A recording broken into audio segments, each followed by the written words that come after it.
Hello. Hello, good afternoon, and welcome to the post-screening discussion of The Sparrow in the Chimney. It is a pleasure to have here with me the director, Ramon Zürcher, the cast, Maren Eggert, Britta Hammelstein, and Lea Zoe-Voss, as well as the cinematographer, Alex Haskell, and the producer, Sylvain Zürcher.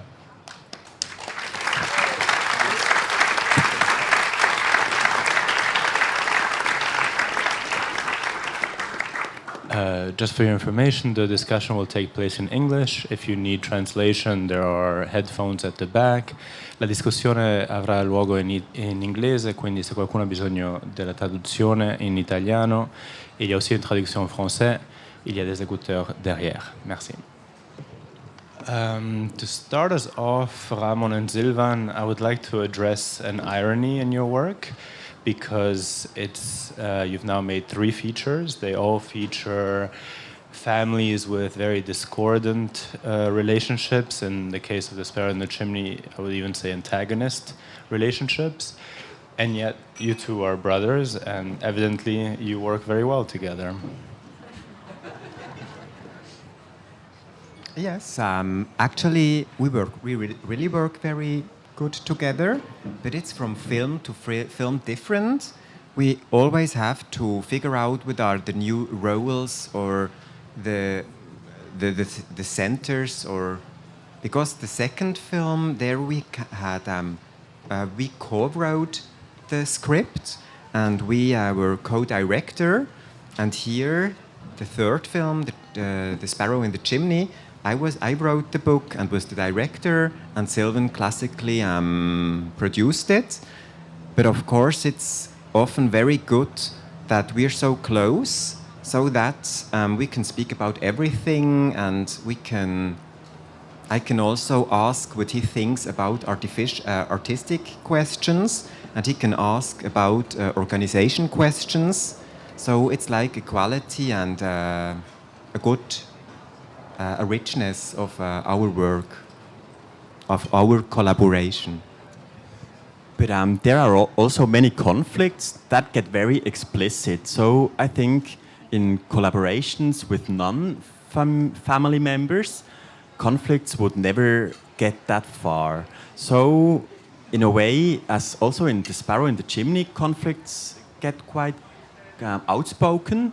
It's something we also experience in like our co-working relationship, that things aren't very just under the focus, but very getting explicit. And Maren, Britta, and Lea, about these antagonistic relationships, watching this film, yeah, the characters really are very aggressive to one another. They can be very mean, and one always wonders how actors keep a distance from this, especially I'm guessing this was a shoot where you spent a lot of time together. does one keep a distance from it, or is it actually helpful to really dive in there? I don't know. You tell me a bit about how you dealt with this discrepancy between the acting and the real life.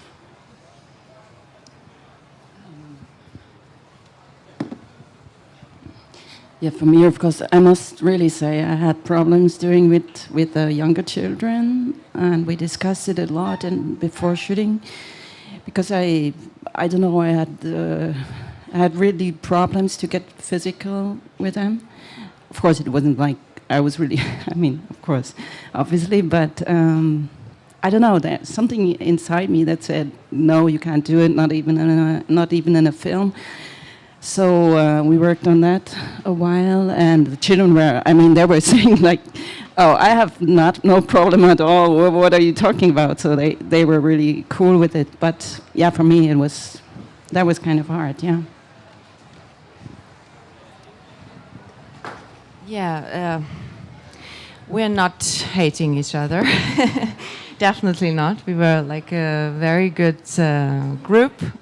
I would say with the children together it was very nice, even if you have so less space in that house together, because we shoot it all the time in this house.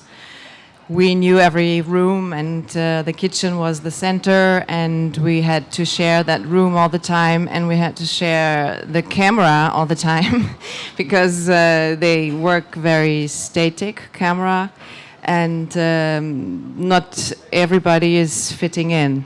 So there sometimes were some small fights, I would say, to where am I? Am I in the camera or am I beside? Is anybody hearing me or is anybody seeing me? So that was quite interesting because that's not usual, like, or for me it's not usual to work like that. And but that helps even for, of course, the family tenses, I would say. Yeah, and for me it was like, I know the people in private and I love them so much. And I mean, it's a role, and Johanna is vulnerable, and she harbors a lot of anger inside. And I think the other actors know that's a role. And when we are playing on camera, and after that, we were so nice to each other. So I think we can separate that. Alex, since we have the cinematography for here, I wanted to discuss the role of Sunshine. It almost seems like an extra character in the film. And could you discuss about, some of the discussions you had with Ramon about the role of Sunshine and how to work it into your cinematography? Yeah, that's a good question. Though it was clear that it should play on a sunny day. And we tried to find a counterpart to this romantic, wonderful villa and the sunny day. So we worked to get harsh light and hard shadows, and I was really pleased to work with Peter Demmer, my gaffer, and so we found a way to really create this hard light with this hard shadows and this hard contrasts that should stay in contrast to the feeling, so the summer feeling. If there's any questions from the audience, just raise your hand and we'll get a microphone to you. There's one here in the front. Can we bring the microphone? Very first row.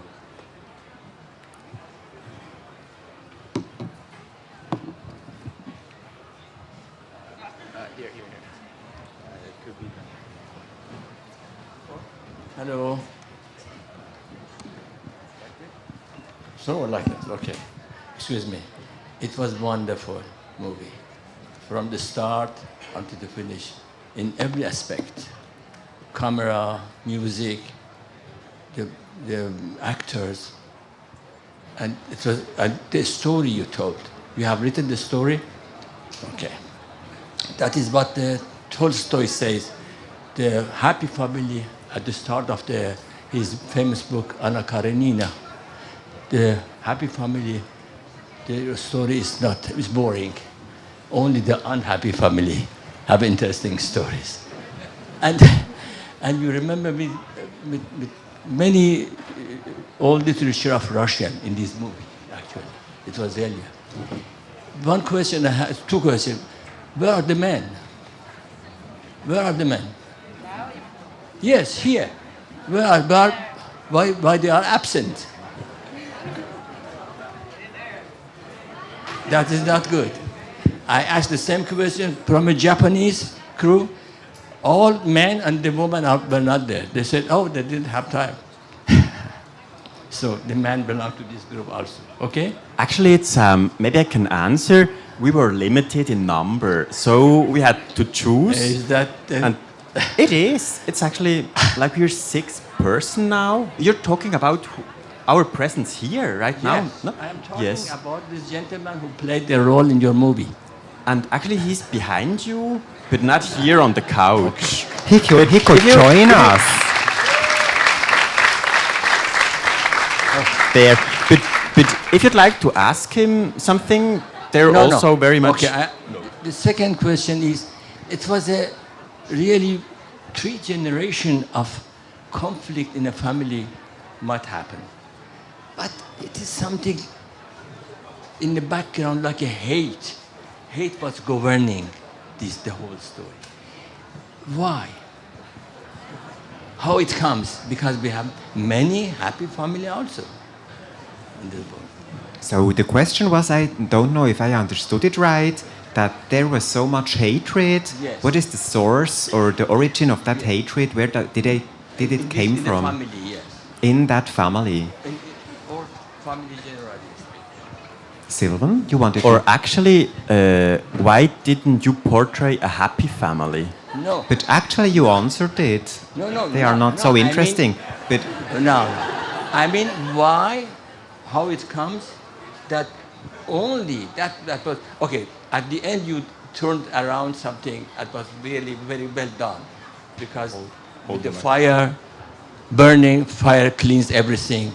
That was okay, so I saw it. But it must be a root somewhere. yes, I think the origin or the source, for me it has much to do with the grandmother, with the mother of Karen. And I don't know, but there's the backstory. There are different times. It's just the present where the family lives. And there's that ghosty grandmother, which mostly isn't visible. They speak about her, and she's kind of omnipresent in the house without being visible. And I think that the shadow or the dark cloud, which is over that house, which is in that family, has much to do with the grandmother, with her sexuality, with her love, her desire. For me, it's much about freedom or liberty. Yes, actually I like the image of a bird who has wings to fly, and when the bird doesn't have wings, he can't fly, and it kind of gets that unhappy or dysfunctional or dark. Thank you. Do we have further questions from the audience? Raise your hand high. Over here at the...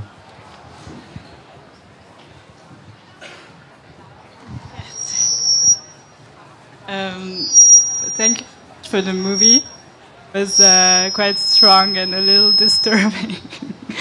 I wanted to know, because it made me think a bit of the movie Juste la fin du monde by Xavier Dolan, with the family dynamics and the huis clos in the house. Did you was it an inspiration for you, or do you have other movie references that inspired you for this movie? Actually, I've seen the film.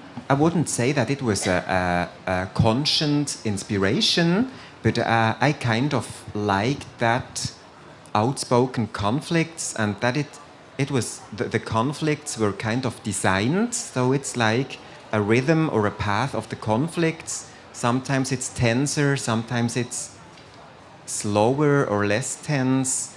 And yes, so after I wrote the script or after the editing, somebody told it to me, and then I've seen the familiarities. But it was unconscious, and I think the topic is very close, like those battles and those conflicts in families. So those films really kind of they are kind of siblings. And the second question was about concrete inspirations. So actually, there are many inspirations, and sometimes it's rather like scenes or moments. I wouldn't say that there's a whole film which was the role model, but there are always aspects which I think interesting, and then it's also interesting to kind of find the own aesthetic or to find the own form or the own story. But it's actually many films I could name, so. Anyone else? Here in the middle? Put your hand high. No. Wait for the mic, please. Thank you. Hi, what was your casting process like? Actually, it was kind of very classical. We had a casting director, and then we knew Who's that... sitting in front of you? Ah, she's sitting there. She can... Huh? She has a name. And she has a name, even. She's Ulrike Müller. Yes.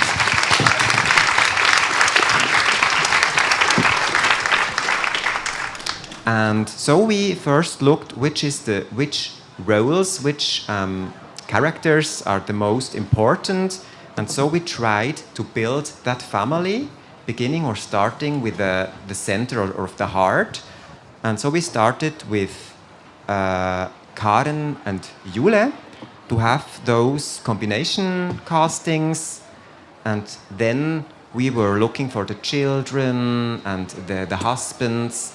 And so actually it was like a tree which grows, and at the end it was like the construction of a family. And with the children there, first we tried without combination castings, just to look where is the good energy. For example, Leon, who is rather quiet, who is rather introverted, and Edda, the young girl, who is rather loud and more energy. So first we looked for the children, and then we made combination to look if it's possible that a certain familiarity grows between the adult actors and the younger actors. But I would name Ulrike, I don't know if you would name it like that, rather like a classical... Okay. Thank you. One at the back.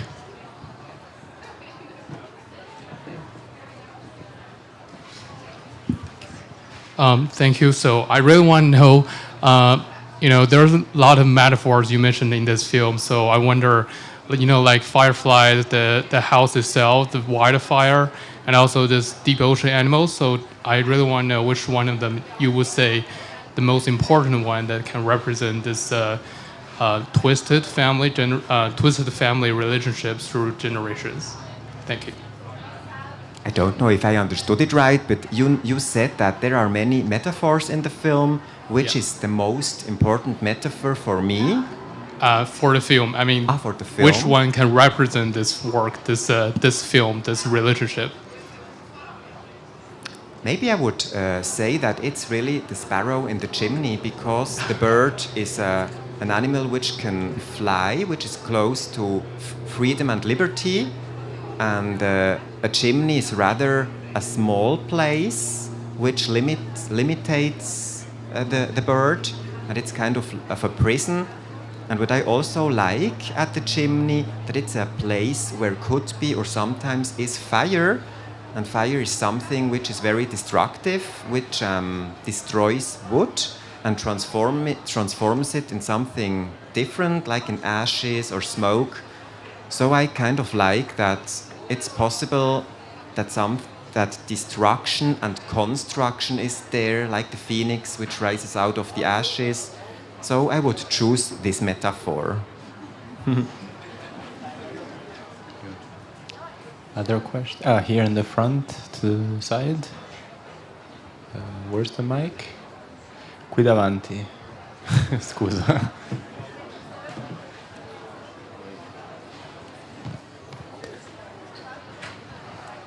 Hi, I was curious for the actors what the process of character, how you guys develop your character, especially because it's such a family dynamic. Was that something you guys did more in a personal setting or something you guys also did together?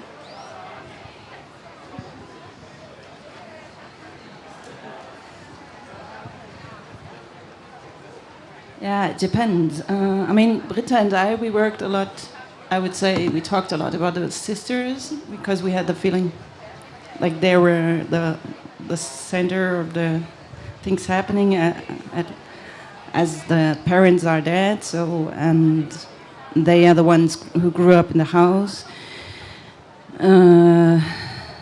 For me personally, I worked a lot on my image of this mother because I have the feeling that Karen is like copying parts of life of her mother, which her mother maybe couldn't solve in her own life. So I try to approach from that, from the mother actually, for my character a lot.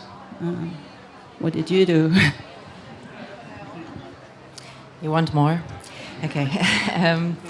I would agree that we both, like, from the casting on, started to talk about, especially the kind of issues the Ramon and his team takes to shoot, because it's very special and you have to deal with it in a way, because I already said it, the static camera, and our desire or our try was to break that also a little bit in acting, to break that or to free that, to have freedom with the static type of working, I would say. And personally, I mean, we all think we grew together as a family on that set, and we all maybe knew parts of every character, I would say. We all have families, we all have probably bad and good stories, and I think we can take it out of that. Yes. Yeah, and for the structure of the film, it was quite necessary to that everyone knew which moment it was at the moment. Like, this was the moment for that character, and this is the moment for that character, and we all had to support that moment for that character, and we all did. So, and that's, I think, why it's working. That you can see every person. That you can see us as a group, and also every person single. Other question? On the side. Raise your hand so he sees you.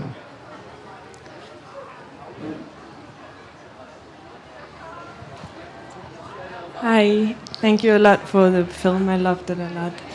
And I was wondering if you could talk a little bit about your camera concept in the way of movement. Like, because I felt there was a very strong static aesthetic, and then sometimes you came into the movement, which really interests me, what you thought about that and the preparation.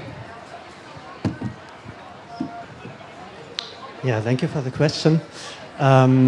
We kind of, though it was our third feature, cinema feature we did together, and we want to develop the speech more, though it was important for us to have very static and very graphic pictures to underline kind of loneliness and this prison thing. And but when the movie goes on, to break it, and but without losing this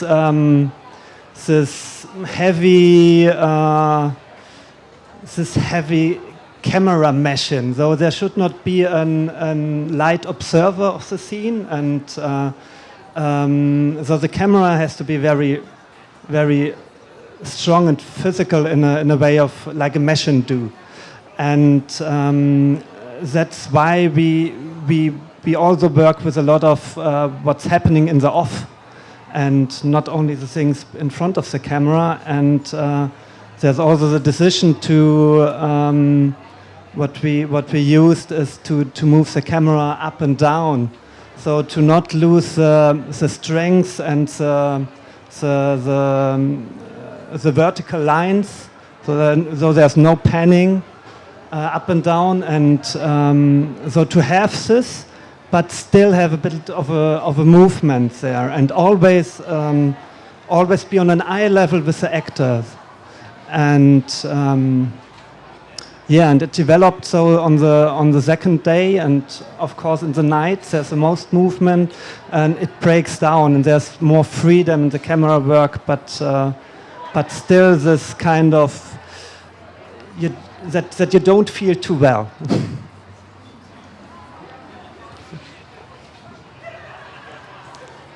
Over here on the right, first in the front and then in the back. Thank you very much for this wonderful movie. I wanted to ask you if you can say a little bit more to the role of Liv, I guess, was the dog sitter. On the one hand, she seemed to me like a space for projection for the others, and on the other hand, she was quite similar from the casting point of view to the family, to the women in the family. So, can you say something to this, to her function in the movie? Well, actually, what you named was that for you it was kind of a projection body, or like a projection character, and actually I think that's already a very good description, because I think that the character she's the only one which is not really part of the family. She's, as you said, a dog keeper or a dog walker, I don't know. And for me, she was a little bit like an intruder. She has her own desire. For me, it was always a little bit the desire of roots, of family, something like that. And so she lives there in the cabin, and she has that view on that family. And from her view, that family looks like an ideal house, ideal family. For example, when they laugh, they have that Wasserschlacht. Water fight. And from that distance, it looks like harmony and looks so beautiful. But actually, when you are at the table, it was so strange about what they said.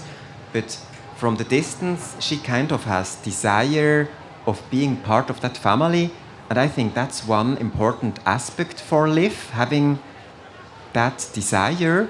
And then for me, it was also a little bit like a ghost, or on the one side, she's really a concrete character, but on the second part of the film, she kind of becomes like a projection of things, as if she would be a ghost which is there to change that family, to change everything.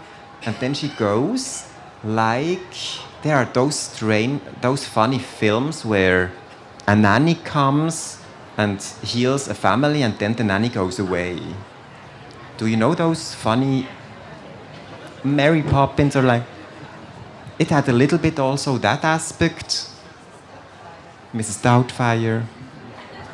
And then I just liked her backstory. But I also think it's a very important character for the whole story, for the family, for the deconstruction, construction. It's really a central character in that narration. We had on back. Hi, thank you very much for the movie. I was wondering, how was the writing process? Like, for how long time, how long the period was for the writing, and did you make breaks? And I also was wondering for rehearsals. Like, were you working with rehearsals before the shooting? Well, actually, the writing process started in 2013, and then I quit the writing of that script and co-wrote with Sylvan The Girl and the Spider, which is the second installment of that trilogy. And then I continued maybe in 2000, I don't know, 19, 20. And so it was not one writing, it was rather writing some drafts early in like 2013 until 15, and then after the big pause, rewriting. But actually it was quite energy-taking process because of the design of the conflicts. And because it's an ensemble film, it has so many characters, and each character has its story, has its conflicts, and to make that the characters are part of the same family body, because for me it was like the journey into the dark heart of a family body, and so that it's real, a group portrait, and that it's like a common journey they have. So that was quite energy-taking. And the question to rehearsal, maybe you can answer? I don't remember. I think we rehearsed right in front of shooting a lot, right? Yes. I mean, not before. I mean, on the set we rehearsed. But if we have the scene, we have the kitchen, for example, where we have been very often, and then we started to how can that be? Where is everybody? What is everybody doing? Because we are always doing things, preparing the meal or cleaning things up, and this was kind of an arrangement, like a choreography in a way. This we rehearsed a lot before the shooting, right before that.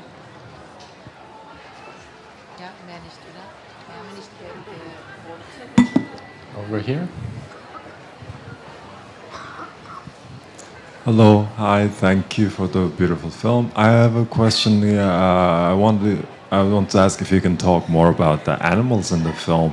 I feel like there are many animals, from the dog to the cat to the rat to the sparrow, obviously, and also I don't know if it's technically an animal, the sea squirt, the thing in the jar, yeah, and even the fireflies, and they all, I think, most of them seem to serve a function at some point. You talk about them, like the dog obviously introduces the live into family, etc., and the cat, gives us a glimpse into the boy's character, maybe. But for example, like, what does the rat do? Does it have any function, or like just about the animals in general? Thank you.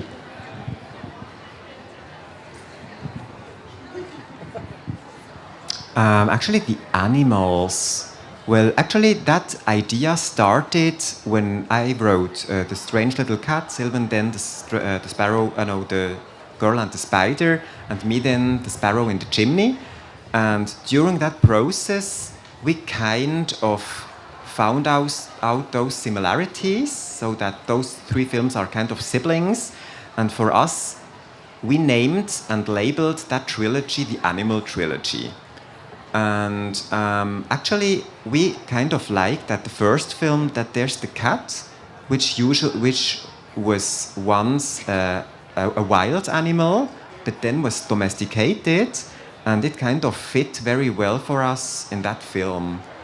And then the first film was rather close to static, and the second film was rather close to dynamic and movement.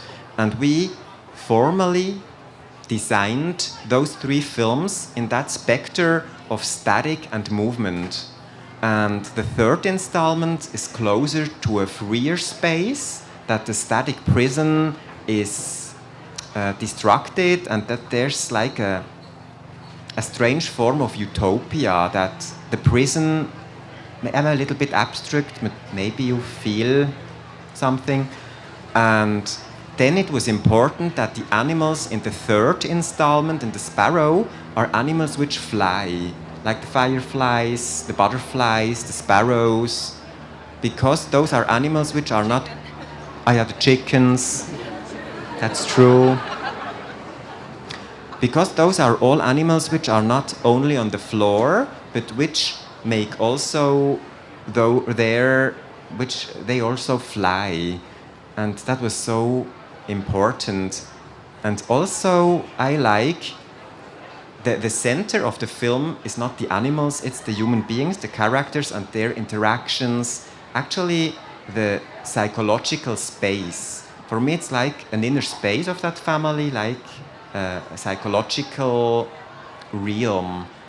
And the animals are woven into that system. For example, the cat is closer to Karen. She kind of caresses it. The dog is not so close to her, is rather to live. Or, yes, so to wove the animals into that psychological system.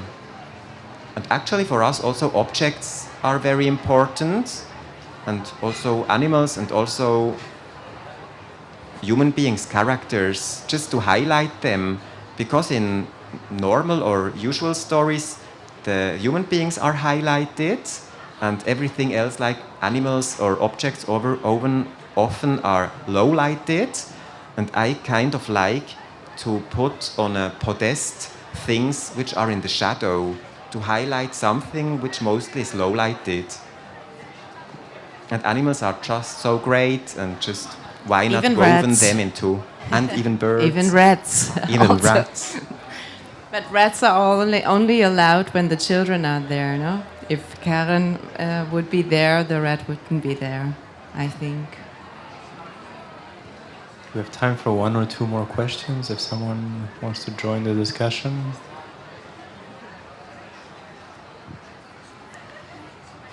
I'd like to pick up on the question about rehearsals, because the film is full of dialogue, but there's also a lot of expression that happens just silently. Faces are incredibly important. And I was wondering how you rehearse, especially Maren's character expresses so much through what is supposedly a blank face, but it emotes a lot. How do you discuss the kind of emotions that should go through someone's head, or is it just that you get so familiar with the character that you come up with it yourself? What is the process there? I would say we talked about every moment, like really about every moment. I don't remember once that I looked somewhere and didn't know why I looked and what I looked at. So we talked about all of that and about the emotions behind it. We also had to discuss, do I show the emotion or do I keep it? Do I let it come out? Do I let it show? Or do I keep the energy like in the chimney, so to say? Yeah. So I mean, it's a big difference because in the film, like me, for example, I'm so much alone, just looking somewhere, and then we have the scenes in the kitchen where what Britta talked about, where we are all there, and that was kind of also a technical Herausforderung, challenge. To really, we had to really make a choreography for that, to not be in each other's way and to not look stupid. Sometimes doing nothing but looking as if I'm doing something really important. So we had to discuss all these little things and had to all fit in the very straight cadrage. Frame. Sorry. Languages. So it has what am I trying to say? It had these technical aspects also as the emotional aspects, and we discussed the emotional aspects a lot too. Yeah. Last chance for a question. Anyone? Here again at the front. In this regard, I wanted to ask, how did you work with the children? how did you find the children in the casting process? Were the children somehow related, perhaps privately, to one of the actors, or did you find them just by a normal casting process? And then how was the preparation or rehearsal process with the children and the actors? Well, actually, there it was also, I would call it, rather a classical process. So we first looked different children at the actors' agencies. So whether there are some children which could fit to Leon and Edda.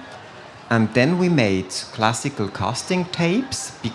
First we let them play some scenes. They recorded it and sent it to us, so that we could have kind of a first image.